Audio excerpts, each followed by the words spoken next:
Nagdaos naman ng programa ang isang pamantasan sa Maynila na may layong isulong ang malinis at environment-friendly na transportasyon bilang pagdiriwang ng Earth Day.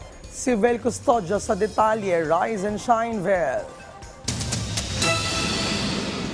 Isa si AC sa mga siklistang lumahok sa Sintang Lakbay. Nakikiisa ako ngayon dito sa Lakbay Ride sa PUP Santa Mesa dahil ngayong Earth Day, napaka-importante na ibahagi ang kahalagahan ng pagbibisikleta para sa kalikasan.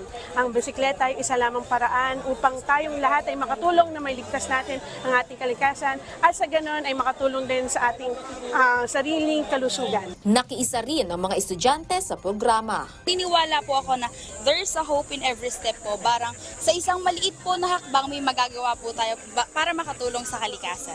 Layo ng Sintang Lakbay, ang siklistang Sinta Environmental and Historical Bike or Walk Tour na ikutin ng mga makasaysayang puok sa Santa Mesa, Maynila.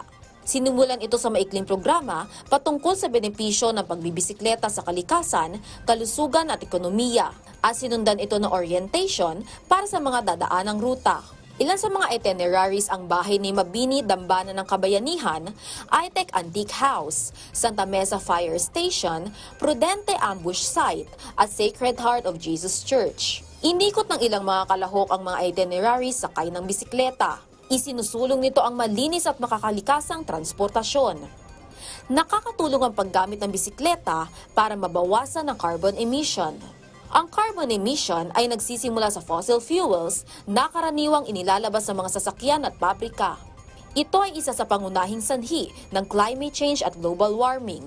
Kaugnay nito, nakapaloob din ng sustainable transportation sa UN Sustainable Development Goals. Bukod sa decarbonization, inclusive mobility rin kung maiduturing ang paggamit ng bisikleta dahil mas abot kaya itong mabibili ng masa. Sa proyektong Sintang Lakbay, bukod sa matututo ang mga kalahok sa kasaysayan, makakatulong din sila sa kalikasan. Vel Custodio, para sa Pambansang TV sa Bagong Pilipinas.